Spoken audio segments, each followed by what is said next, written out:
ഇന്നത്തെ മന്ത്രിസഭാ യോഗത്തിൽ ഒരു പ്രധാനപ്പെട്ട തീരുമാനം തിരുവനന്തപുരം കാസർഗോഡ് സിൽവർ ലൈൻ പദ്ധതി റദ്ദ് ചെയ്ത് ഉത്തരവ് പുറപ്പെടുവിക്കാനുള്ള തീരുമാനമെടുത്തു.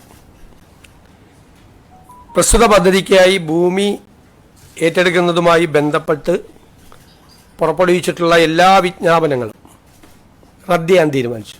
ഡീനോട്ടിഫിക്കേഷൻ. കാരണം ഈ പദ്ധതി നടക്കുന്നുമില്ല, പദ്ധതി ഉപേക്ഷിക്കുകയും ചെയ്തു.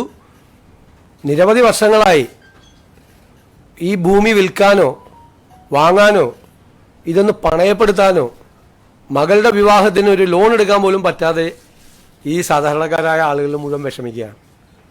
അതുകൊണ്ടാണ് ഏതായാലും പദ്ധതി ഉപേക്ഷിച്ചതുകൊണ്ട് ആ പദ്ധതി കേന്ദ്ര ഗവൺമെൻറ്റും അംഗീകാരം തന്നില്ല.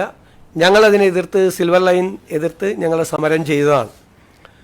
അതിൻ്റെ അടിസ്ഥാനത്തിൽ ആ ഉത്തരവ് റദ്ദാക്കാനും ഈ ഭൂമി ഏറ്റെടുക്കൽ നോട്ടിഫിക്കേഷൻ ഡീനോട്ടിഫൈ ചെയ്യാനുമുള്ള സുപ്രധാനമായ തീരുമാനമെടുത്തിട്ടുണ്ട്. സിൽവർ ലൈൻ സമരവുമായി ബന്ധപ്പെട്ട വിവിധ കോടതികളിലും പോലീസ് സ്റ്റേഷനുകളിലും ഒക്കെ നിലനിൽക്കുന്ന കേസുകൾ അത് ആഭ്യന്തര വകുപ്പ് അത് പരിശോധിച്ച് ആ കേസുകൾ പിൻവലിക്കാൻ വേണ്ടിയിട്ടുള്ള കേസുകളുടെ സ്വഭാവം അനുസരിച്ച് അത് പിൻവലിക്കാൻ വേണ്ടിയിട്ടുള്ള ശുപാർശകൾ കോടതിയാണ് അത് അനുമതി നൽകേണ്ടത്. കോടതിയിലേക്ക് ഗവൺമെൻറ് അതിനുള്ള ശുപാർശ കോടതിക്ക് മുൻപാകെ നമ്മൾ സമർപ്പിക്കാൻ തീരുമാനിച്ചു. പിന്നെ പദ്ധതിക്ക് വേണ്ടി സ്ഥാപിച്ചിട്ടുള്ള മഞ്ഞക്കുറ്റികൾ അത് നീക്കം ചെയ്യുന്നതിന് റവന്യൂ വകുപ്പിന് നിർദ്ദേശം നൽകിയിട്ടുണ്ട്. നീക്കം ചെയ്യാം, മഞ്ഞക്കുറ്റികളെല്ലാം മാറ്റും.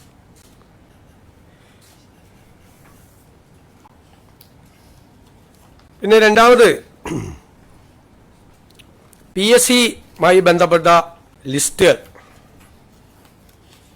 നമുക്ക് റാങ്ക് ലിസ്റ്റുകളുടെ കാലാവധി ഇപ്പോൾ അവസാനിക്കുന്നതും 2026 ഓഗസ്റ്റ് 31 കാലാവധി അവസാനിപ്പിക്കുന്നതുമായ എല്ലാ റാങ്ക് പട്ടികകളുടെയും കാലാവധി നവംബർ 30 വരെ ദീർഘിപ്പിക്കുന്നതിന് PSCക്ക് ശുപാർശ ചെയ്യാൻ തീരുമാനിച്ചു. 2026 ഓഗസ്റ്റ് 31 കാലാവധി അവസാനിക്കുന്ന എല്ലാ റാങ്ക് പട്ടികകളുടെയും കാലാവധി 2026 നവംബർ 30 വരെ ദീർഘിപ്പിക്കുന്നതിന് PSCയോട് റെക്കമെൻഡ് ചെയ്യാൻ തീരുമാനിച്ചു. അത് നമ്മൾ കളക്ട് ചെയ്തിട്ടുണ്ട്, അത് പറയാം, വിശദാംശങ്ങൾ പിന്നീട് പറയാം. അതിൻ്റെ അകത്ത് സാധാരണ അങ്ങനെ ചെയ്യാറില്ല. പക്ഷേ ഈ ഇലക്ഷനും മറ്റു കാര്യങ്ങളൊക്കെ ആയിട്ട് ബന്ധപ്പെട്ട് ആ സമയത്ത് ഒരു അപ്പോയിൻമെൻറ്റും നടന്നില്ല, ഇലക്ഷൻ നോട്ടിഫിക്കേഷൻ്റെ സമയത്ത് നടന്നിട്ടില്ല. അപ്പോൾ പല പട്ടികകൾക്കും അത് പ്രയാസമായി, വലിയ ബുദ്ധിമുട്ടായി. കുട്ടികളൊക്കെ ഭയങ്കര സങ്കടവും പ്രയാസമൊക്കെ ഉണ്ട്. അവരുടെ ചെറുപ്പക്കാരുടെ ഉദ്യോഗാർത്ഥികളുടെ വികാരം മാനിച്ചുകൊണ്ടാണ് ഇങ്ങനൊരു തീരുമാനം സർക്കാർ എടുത്തിട്ടുള്ളത്. വളരെ പ്രധാനപ്പെട്ട സുപ്രധാനമായ ഒരു തീരുമാനമാണ്. അതുപോലെ നമ്മുടെ മാനിഫെസ്റ്റോ, ആ മാനിഫെസ്റ്റോയിൽ പറഞ്ഞിരിക്കുന്ന കാര്യങ്ങളെല്ലാം UDF മാനിഫെസ്റ്റോയിൽ പറഞ്ഞിരിക്കുന്ന കാര്യങ്ങളെല്ലാം വിവിധ വകുപ്പുകൾക്കായി തിരിച്ച് ആ വകുപ്പുകൾ ഈ മാനിഫെസ്റ്റോ നടപ്പാക്കുന്നതിന് വേണ്ടിയിട്ടുള്ള നിർദ്ദേശങ്ങൾ നൽകുന്നതിന് വേണ്ടിയിട്ട് അവർക്ക് കൊടുത്തിട്ടുണ്ട്, ഡിവൈഡ് ചെയ്ത് കൊടുത്തിട്ടുണ്ട്. ഓരോ വകുപ്പിനും മാനിഫെസ്റ്റോയിൽ പറയുന്ന കാര്യങ്ങൾ ചെയ്യുന്നതിന് വേണ്ടിയിട്ടുള്ള തുടക്കം, അതായത് വിഷൻ 2031 എന്നാണ് അതിന് പേരിട്ടിരിക്കുന്നത്. 2031 ഈ സർക്കാരിൻ്റെ കാലാവധി അവസാനിക്കുന്നതിന് മുമ്പ് തന്നെ മാനിഫെസ്റ്റോയിൽ ജനങ്ങളോട് നൽകിയിരിക്കുന്ന വാഗ്ദാനങ്ങൾ മുഴുവൻ പാലിക്കുന്നതിന് വേണ്ടിയിട്ടുള്ള നടപടികൾ ഇപ്പോൾ ആരംഭിക്കാൻ പറഞ്ഞിട്ടുണ്ട്. മാത്രമല്ല ജൂൺ 1 മുതൽ 100 ദിവസക്കാലം ഏറ്റവും അത്യാവശ്യമായി ചെയ്തു തീർക്കേണ്ട കാര്യങ്ങൾ ചെയ്യാനുള്ളൊരു കർമ്മ പരിപാടി കൂടി വരും 100 ദിവസത്തേക്ക്. ജൂൺ 1 മുതലുള്ള 100 ദിവസത്തേക്ക് അതിനെ ഏറ്റവും പെട്ടെന്ന് ചെയ്തു തീർക്കാൻ പറ്റുന്ന പ്രൊപ്പോസൽസ് വിവിധ വകുപ്പുകളിൽ നിന്ന് വളരെ കിട്ടും. അത് തയ്യാറാക്കി എല്ലാ കാര്യങ്ങളും നമുക്ക് തീർക്കാൻ പറ്റാവുന്ന മുഴുവൻ കാര്യങ്ങൾ, ചിലപ്പോൾ ചെറിയ ഇൻ്റർവെൻഷൻ കൊണ്ട് തീർക്കാം, ചിലപ്പോൾ ചില വിഷയങ്ങൾ പരിഹരിച്ചുകൊണ്ട് തീർക്കാൻ പറ്റും. ഒരുപാട് നാളുകളായി കിടക്കുന്ന പെട്ടെന്ന് തീർക്കാൻ പറ്റുന്ന വിഷയങ്ങളെല്ലാം 100 ദിവസത്തെ കർമ്മ പരിപാടി കൊണ്ട് പെട്ടെന്ന് തീർക്കാൻ വേണ്ടിയിട്ടുള്ള ഒരു പദ്ധതി കൂടി ഇതിൻ്റെ കൂടെ ഉണ്ട്. മാനിഫെസ്റ്റോ നടപ്പാക്കും. മാനിഫെസ്റ്റോ നടപ്പാക്കുന്നതിൻ്റെ ആദ്യ ഭാഗമായിട്ടാണ് അതിനകത്ത് 100 ദിവസം കൊണ്ട് തീർക്കാവുന്ന കർമ്മ പരിപാടികൾ കൂടി ആസൂത്രണം ചെയ്തിട്ടുള്ളത്. പിന്നെ പത്മ പുരസ്കാരത്തിന് വേണ്ടിയിട്ടുള്ള ഇത് തയ്യാറാക്കാൻ വേണ്ടിയിട്ടുള്ള ക്യാബിനറ്റ് സബ് കമ്മിറ്റി രൂപീകരിച്ചിട്ടുണ്ട്, ശുപാർശ ചെയ്യുന്നതിന് വേണ്ടിയിട്ട്. കേന്ദ്ര ഗവൺമെൻറ്റാണ് നൽകേണ്ടത്, സ്റ്റേറ്റിന് ശുപാർശ ചെയ്യാൻ മാത്രമേ പറ്റുകയുള്ളൂ. ഹൈക്കോടതിയിലെ അഡീഷണൽ അഡ്വക്കേറ്റ് ജനറലായി അഡ്വക്കേറ്റ് മുഹമ്മദ് ഷായെ നിയമിച്ചിട്ടുണ്ട്. അഡീഷണൽ അഡ്വക്കേറ്റ് ജനറൽ ആയി അഡ്വക്കേറ്റ് മുഹമ്മദ് ഷാ നിയമിച്ചിട്ടുണ്ട്.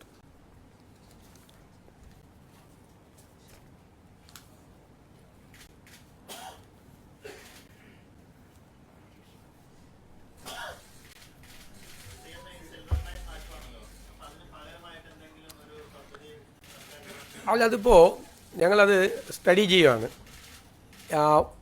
ഒരു സ്പീഡ് കോറിഡോറിന് പാരിസ്ഥിതികമായോ സാമ്പത്തികമായോ കേരളത്തെ ബാധിക്കാത്ത തരത്തിലുള്ള ഒരു അതിവേഗ ഇതിന് നമ്മളെതിരല്ല. നമ്മളിതിനെ എതിർക്കാൻ കാര്യം അതിനൊരു പ്രോപ്പർ DPR പോലും ഉണ്ടായിരുന്നില്ല. പാരിസ്ഥിതികമായ ദുരന്തമായിരുന്നു അത് നടപ്പാക്കിയിരുന്നെങ്കിൽ സിൽവർ ലൈൻ. കാരണം 300 കിലോമീറ്റർ ദൂരം 30 അടി ഉയരത്തിലെ എംബാങ്ക്മെൻ്റ് ആയിരുന്നു. കേരളത്തിൻ്റെ ഒരു ജോഗ്രഫിക്കൽ സ്റ്റേച്ചർ എന്ന് പറഞ്ഞാൽ എന്താ, സ്ലോപ്പാണ് കേരളം അല്ലേ. അവിടെ നിന്ന് നദികൾ ഒഴുകി താഴേക്ക് വന്ന് കടലിൽ പതിക്കുന്ന ഒരു സ്ലോപ്പായിട്ടുള്ള സ്ഥലമാണ്. അതിനിടയിൽ 30 അടി ഉയരത്തിൽ 300 കിലോമീറ്റർ ദൂരം എംബാങ്ക്മെൻറ്റ് പണിയുക എന്ന് പറഞ്ഞ ഒരു സസ്റ്റൈനബിൾ ആയിട്ടുള്ള പ്രോജക്റ്റ് ആയിരുന്നില്ല. അത് എൻവയൺമെൻറ്റ് ഡിസാസ്റ്റർ ഉണ്ടാവുമായിരുന്നു, പാരിസ്ഥിതിക ദുരന്തം ഉണ്ടാവുമായിരുന്നു ഇല്ലേ. പിന്നെ 200 കിലോമീറ്റർ ദൂരം 10 അടി ഉയരത്തിൽ മതിലായിരുന്നു. ഇപ്പോൾ മൺസൂൺ തുടങ്ങിക്കഴിഞ്ഞാൽ ട്രെയിൻ മാത്രമല്ല ബോട്ട് കൂടി ഓടിക്കായിരുന്നു. ആ സ്ഥിതിയാണ്. അത് നമ്മൾ വളരെ നന്നായി UDFൻ്റെ ഒരു സബ് കമ്മിറ്റി പഠിച്ച് UDFൽ കൊണ്ടുവന്നപ്പോൾ, എന്നിട്ട് ഞാൻ രണ്ടാമത് അത് കൊടുത്തു വിട്ട് എല്ലാ പാർട്ടികളും ഒന്നും കൂടി സ്റ്റഡി ചെയ്ത് വരാൻ. അങ്ങനെ ഞങ്ങൾ എക്സ്പേർട്സുകളുമായി സംസാരിച്ച് കേരളത്തിൻ്റെ വിവിധ സ്ഥലങ്ങളിൽ സിറ്റിംഗ് നടത്തി, railway experts, financial experts, environment എക്സ്പേർട്സുമായിട്ട് സംസാരിച്ചിട്ട് തയ്യാറാക്കിയ ഒരു റിപ്പോർട്ടാണ് നടപ്പാക്കരുത്. അതുകൊണ്ടാണ് പിന്നെ ഗവൺമെൻറ് അത് വഴിയിൽ ഉപേക്ഷിക്കുകയും ചെയ്തു. പക്ഷേ ആ നോട്ടിഫിക്കേഷൻ ഇപ്പോഴും അങ്ങനെ കിടക്കുകയാണ്. എന്നിട്ട് ശിക്ഷ പോലെ സമരം ചെയ്തതിനുള്ള പാവങ്ങൾക്കുള്ള ശിക്ഷ പോലെ ആ നോട്ടിഫിക്കേഷൻ വേണ്ടാന്ന് പദ്ധതി ഉപേക്ഷിച്ചു. ഒറ്റ ഓർഡർ ഇറങ്ങിയാൽ മതി ഡീനോട്ടിഫൈ ചെയ്യാൻ. അവർക്ക് ഒരു ഞാൻ പറഞ്ഞല്ലോ, മകളുടെ കല്യാണത്തിന് അല്ലെങ്കിൽ വീട്ടിലൊരു ആവശ്യത്തിനും ഭൂമി പണയം പോലും വയ്ക്കാൻ പറ്റാത്ത പാവങ്ങളാണ്, കരച്ചിലാണ് എപ്പോഴും, സങ്കടങ്ങൾ. അപ്പോൾ ഞങ്ങൾ പുതുയുഗ യാത്രയുമായി പോയ സമയത്ത് അവരുമായിട്ട് ഞങ്ങൾ ഇൻട്രാക്ഷൻ നടത്തിയിരുന്നു. അത് പോയ ജില്ലകളിലെല്ലാം അവർ പരാതി പറഞ്ഞിരുന്നു. അത്തരം പരാതികളൊക്കെ നമുക്ക് പെട്ടെന്ന് തീർക്കാൻ പറ്റാവുന്ന പരാതികളാണ്. അതൊക്കെ ഒരു ഗവൺമെൻറ്റിൻ്റെ ഒരു വേഗത അക്കാര്യത്തിലുണ്ട്.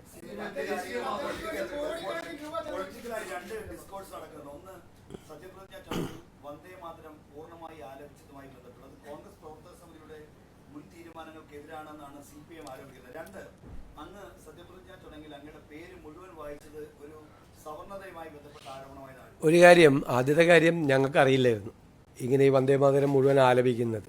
അത് രാജ്ഭവനിൽ നിന്നുള്ള നിർദ്ദേശം അനുസരിച്ചിട്ടാണ്. ഞാനും നിൽക്കുമ്പോഴാണ് കേൾക്കുന്നത്, മുഴുവൻ കേൾക്കുന്നത് ഞാനും നിൽക്കുമ്പോഴാണ് കേൾക്കുന്നത്. അതിൻ്റെ ഇടയിൽ ചെന്ന് തടസ്സപ്പെടുത്താൻ പറ്റുമോ? പിന്നെ അതിൻ്റെ ഇടയിൽ നിന്ന് ഇറങ്ങിയിട്ട് ഇത് അവസാനം ഇത് ആലപിക്കുമെന്ന് അറിയില്ല. അവസാനം സാധാരണ നാഷണൽ ആന്തമാണ് ചെയ്യുന്നത്. ഇതുകൂടി ആലപിച്ചു, നമ്മൾ അറിഞ്ഞുകൊണ്ടല്ല, നമുക്ക് അറിയില്ല. രണ്ടാമത്തെ കാര്യം, ഞാൻ എൻ്റെ അച്ഛൻ്റെ പേര് പറഞ്ഞ എന്താ കുഴപ്പം? എൻ്റെ അച്ഛൻ്റെ പേര് അതാണ്. എനിക്ക് അമ്മയുടെ പേര് കൂടി പറയാത്തതിൽ സങ്കടമുണ്ട്. ഞാൻ MLA ആകുന്നതിന് മുമ്പ് മരിച്ചുപോയവരാണ് രണ്ടുപേരും. എൻ്റെ അച്ഛൻ്റെ പേര് കൂടി പറയണമെന്ന് പറഞ്ഞാൽ എൻ്റെ ഫുൾ നെയിം ഞാൻ വായിച്ചു. സാധാരണ അങ്ങനെയാണല്ലോ, ഇപ്പോൾ പാസ്പോർട്ടിൽ എഴുതുന്നത് അങ്ങനെയല്ലേ. എൻ്റെ അച്ഛൻ്റെ പേര് കൂടി ഞാൻ പറഞ്ഞു. അച്ഛൻ്റെ പേര് പറയാൻ വേണ്ടിയിട്ടാണ് ഞാൻ പറഞ്ഞത്. സത്യമായിട്ടും ആണെന്നേ. എനിക്ക് സന്തോഷമാണ്, നിറഞ്ഞ മനസ്സോടുകൂടിയല്ലേ പറയണത്. അവരെ ഓർക്കണ്ടേ മാതാപിതാക്കളെ. അമ്മയെ ഞാൻ മനസ്സിലും വിചാരിച്ചു, അച്ഛൻ്റെ പേരും പറഞ്ഞു. അമ്മയുടെ പേര് പറയാൻ സ്കോപ്പില്ല അവിടെ, അതുകൊണ്ടാണ്. ഇല്ലേ അമ്മയുടെ പേര് കൂടി പറഞ്ഞത്. അച്ഛൻ്റെ അമ്മയുടെ പേര് പറയുന്ന അഭിമാനമാണ്. ഞങ്ങൾ റിവ്യൂ ചെയ്യുന്നുണ്ട് തീർച്ചയായിട്ടും. ഒരുപാട് കംപ്ലയിൻസ് ഉണ്ട്, പരാതികളുണ്ട് വ്യാപകമായി. ഇപ്പം എൻ്റെ നിയോജകമണ്ഡലത്തിൽ പോലും വ്യാപകമായ പരാതികളുണ്ട്. ഇമ്മീഡിയറ്റ് ആയിട്ട് ഞങ്ങൾ അതിൻ്റെ യോഗം വിളിക്കുന്നുണ്ട്. നിങ്ങളുടെ 3 ദിവസമോ? അതെങ്ങനെ? ഞാൻ ചോദിക്കട്ടെ, സത്യപ്രതിജ്ഞാ ചടങ്ങ് കഴിഞ്ഞു, അന്ന് രാത്രി ചർച്ചകൾ നടത്തിയത് പൂർത്തിയായി, ലിസ്റ്റ്. ഇന്നലെയാണ് അറിയുന്നത് ഗവർണർ സ്ഥലത്തില്ലാന്ന്. ഗവർണർ രാവിലെ തൃശ്ശൂരിലേക്ക് പോയി, അദ്ദേഹം രാത്രിയാണ് വന്നത്. ഇന്ന് രാവിലെ ഗവർണർക്ക് സമർപ്പിച്ചു. എവിടെയാണ് വൈകിയത്? നേരിട്ട് കൊടുത്തു, ഗവർണർക്ക് കൊടുത്തു. അല്ലെ ഗവർണർ അവിടെ നിന്ന് അപ്രൂവൽ വേണ്ടേ? അല്ലെങ്കിൽ അവിടെ എന്ത് തർക്കം? മിനിങ്ങാന്ന് രാത്രി തീർന്നു. നിങ്ങൾ എഴുതിയതിന് നിങ്ങൾ വാർത്ത കൊടുക്കുന്നത് ഞാൻ എന്ത് ചെയ്യാൻ പറ്റും? നിങ്ങൾ പറയും ഫിഷറീസിൻ്റെ തർക്കമാണ് എന്ന് പറഞ്ഞിട്ട് പല വാർത്തകളും വന്നു. ആ വിഷയങ്ങളൊക്കെ UDF ചർച്ചകളിലൊക്കെ മന്ത്രിസഭ സത്യപ്രതിജ്ഞയ്ക്ക് വന്ന UDFൻ്റെ ചർച്ചകൾ പൂർത്തിയായി. ഏത് മന്ത്രിസഭാ സത്യപ്രതിജ്ഞയ്ക്ക് മുമ്പ് 10 ദിവസം കൊണ്ട് വരുന്ന കോൺഗ്രസിൻ്റെ മന്ത്രിസഭാ ലിസ്റ്റ് 24 മണിക്കൂർ കൊണ്ട് വന്നു. സത്യപ്രതിജ്ഞ കഴിഞ്ഞ് അന്ന് രാത്രി തന്നെ, അങ്ങനെയാണ് രാത്രി സാധാരണ 48 hours എടുക്കാറുണ്ട്. ഇത് അതും എടുത്തില്ല. ഇന്നലെ മിനിയാന്ന് രാത്രി ഇച്ചിരി വൈകിയാണ് തീരുമാനമായത്. കാരണം ഡൽഹിയിൽ നിന്നുള്ള എല്ലാം അപ്രൂവലെല്ലാം വാങ്ങിച്ചിട്ടാണ് ചെയ്തത്. പൂർത്തിയായി. ഇന്നലെ ഗവർണർ ഇല്ലയെന്ന് നമുക്ക് അറിയില്ല. സത്യത്തിൽ ഗവർണർ ഇല്ലായിരുന്നു. അപ്പോൾ എന്ത് ചെയ്യാൻ പറ്റും? ഇന്ന് രാവിലെ കൊടുക്കാൻ പറ്റുള്ളൂ. കൊടുത്തു. അതിന് ഇന്നലെ എന്തൊക്കെയാണ് പറഞ്ഞത്? ഭയങ്കരമായിട്ടാണ്.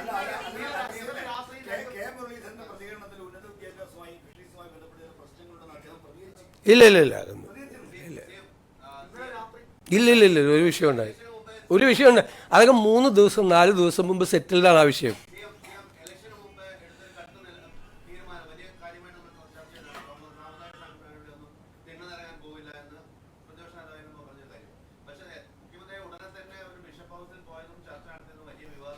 ഞാൻ പ്രതിപക്ഷ നേതാവായപ്പോൾ തിണ്ണയിറങ്ങാൻ പോകില്ല എന്നൊന്നും ഞാൻ പറഞ്ഞിട്ടില്ല.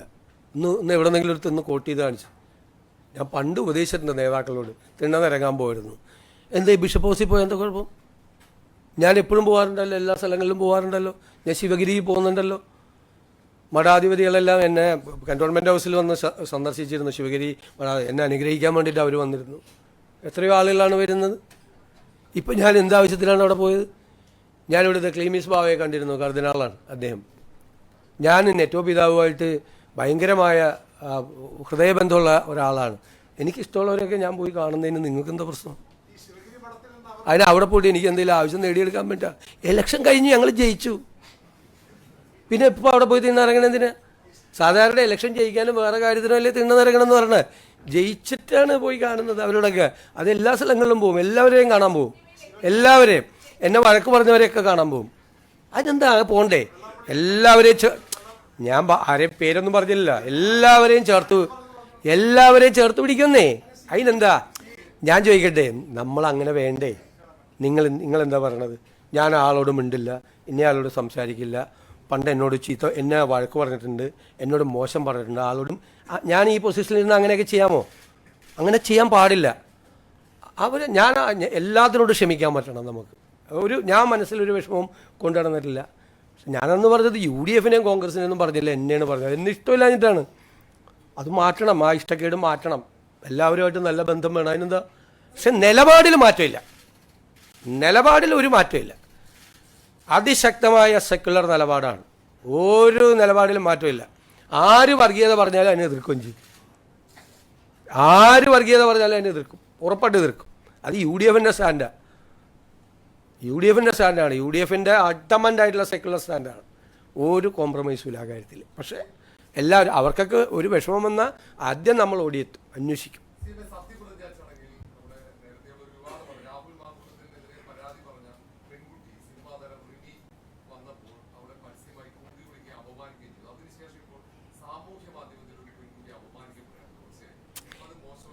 ഞാൻ ഏറ്റവും കൂടുതൽ അപമാനിക്കപ്പെടുന്നത് മാധ്യമപ്രവർത്തകർ, വനിതാ മാധ്യമപ്രവർത്തകരിൽ ഏറ്റവും കൂടുതൽ അപമാനിക്കപ്പെടുന്നത് മാധ്യമങ്ങളിൽ ഇല്ലേ?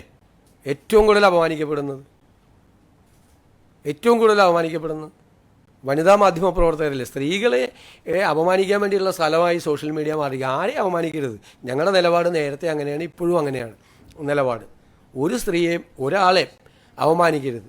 ആളുകളെ അപമാനിക്കാനുള്ള സ്ഥലമല്ല സോഷ്യൽ മീഡിയ എന്ന് പറയുന്നത്. അത് ചെയ്യരുതെന്നാണ് എൻ്റെ വിനീതമായ അഭ്യർത്ഥന എല്ലാ ആളുകളോടും. എത്രയോ മാധ്യമപ്രവർത്തകരാണ്, സ്ത്രീകളായ മാധ്യമപ്രവർത്തകരാണ് എന്തെല്ലാം മോശമായ വാക്കുകൾ ഉപയോഗിച്ചാണ് അവരെ അവമാനിക്കുന്നത്.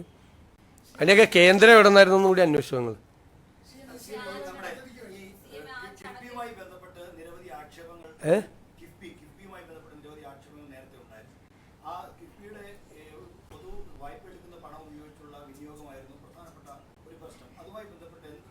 എല്ലാ കാര്യങ്ങളും പരിശോധിച്ചുകൊണ്ടിരിക്കുക. അവരുടെ എല്ലാ കിഫ്ബിയുമായി ബന്ധപ്പെട്ട എല്ലാ കാര്യങ്ങളും പരിശോധിച്ചുകൊണ്ടിരിക്കുകയാണ്. അല്ല, പരിശോധിച്ചുകൊണ്ടിരിക്കുകയാണ്. ഫിനാൻസുമായിട്ട് കൂടി ബന്ധപ്പെട്ടതല്ലേ. അല്ല, അതൊക്കെ പരിശോധിച്ചുകൊണ്ടിരിക്കുകയാണ്. തീരുമാനം എടുത്തിട്ടില്ല. തീരുമാനം എടുത്താൽ ആദ്യം ഞാൻ പറഞ്ഞിട്ടുണ്ടല്ലോ, നിങ്ങളോടെ പറയുന്നത്.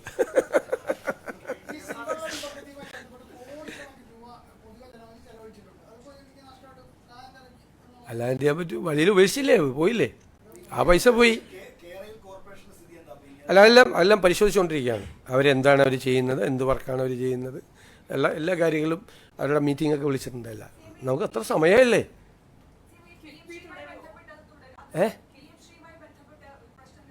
അല്ല, പരിശോധിക്കപ്പെടേണ്ട കാര്യം അതിൻ്റെ സ്റ്റേറ്റസ് എന്താണെന്ന് നോക്കണം, ലീഗൽ സ്റ്റേറ്റസ് എന്താണെന്ന് നോക്കണം.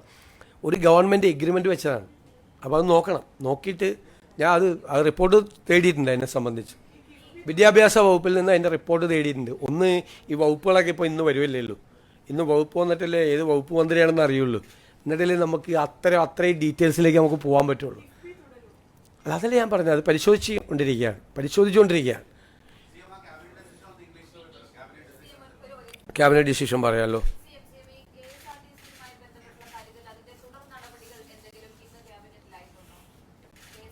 ക്യാബിനറ്റിൽ അത് ചർച്ച ചെയ്യേണ്ട ആവശ്യമില്ല. ജൂൺ 15 മുതൽ അത് നടപ്പാക്കുമെന്നാണ് പറഞ്ഞിരിക്കുന്നത്. അതിൻ്റെ വിശദാംശങ്ങൾ പ്രഖ്യാപിക്കും അതിന് മുമ്പ്, നടപ്പാക്കുന്നതിന് മുമ്പ്. ഞാൻ കഴിഞ്ഞ ഇതിൽ പറഞ്ഞതാണ്. ഇനി അത് ക്യാബിനറ്റിൽ പോകേണ്ട ആവശ്യമില്ല.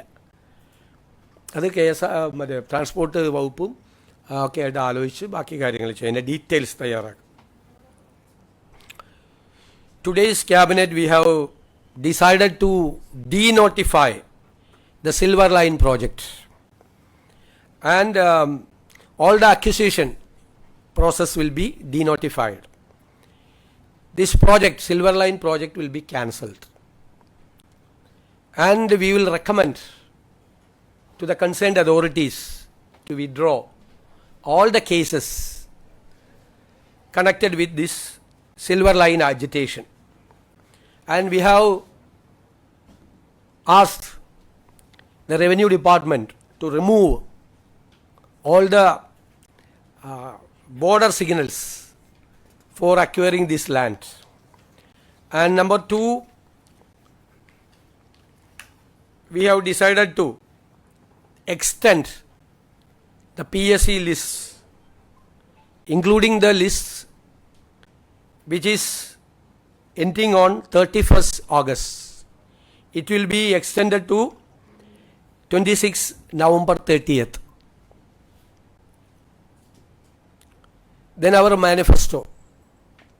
We have divided the promises in the manifesto to the various departments, and we asked to report how can we implement this promises given to the people of Kerala.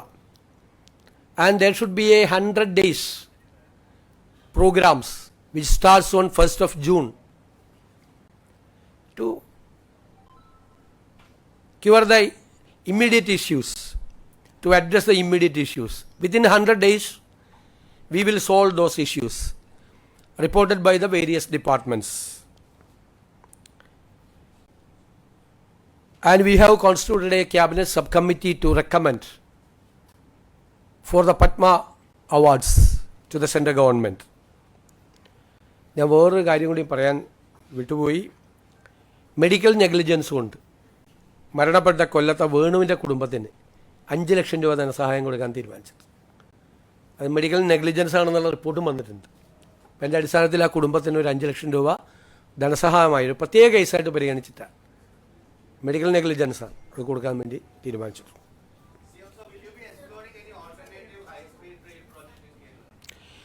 We will think about that. We are not against the high-speed rail project.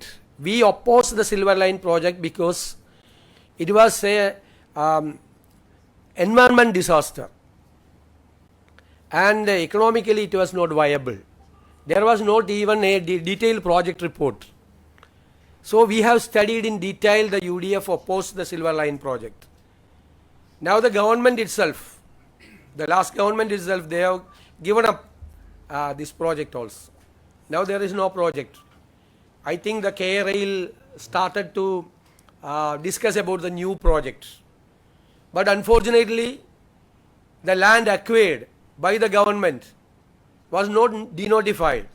So the people were suffering. They cannot sell or buy the property or pledge the property. They were in trouble. So we have decided to denotify all the acquisition process. There was some controversy related to singing of Vande Mataram in your swearing in ceremony, the entire one. And the left had criticized it, saying it's against the state. Without our knowledge, it was happened. It was from the directions from the Lok Bhavan. We didn't have any idea about that. We thought that it was national anthem at the initial stage.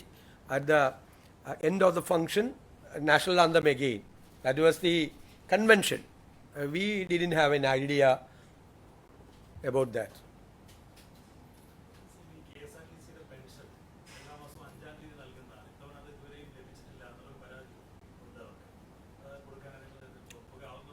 അല്ല വന്നല്ലോ ഇപ്പോൾ we look into that. നമ്മളത് പരിശോധിച്ച് വേണ്ട നടപടികൾ സ്വീകരിക്കും ഉറപ്പായിട്ടും. ഞാനിത് അവരോട് പെൻഷൻ സംഘടന അവരെന്നെ കാണാൻ വരുന്നുണ്ട്, അവരെ സംസാരിക്കും.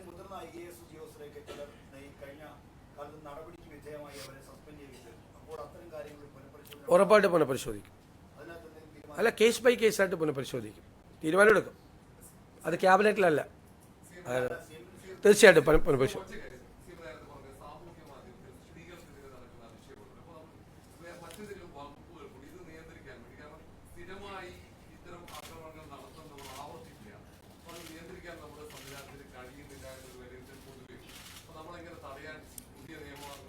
നോക്കാം, നമുക്ക് പരിശോധിക്കാം.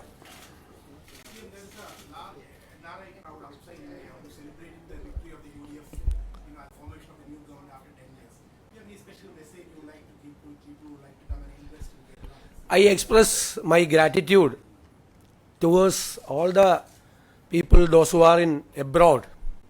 And you know that across the world there is a large Malayali diaspora. They have been eagerly waiting for the results of this assembly election. And after the election, they have been waiting for the appointment of the CM also.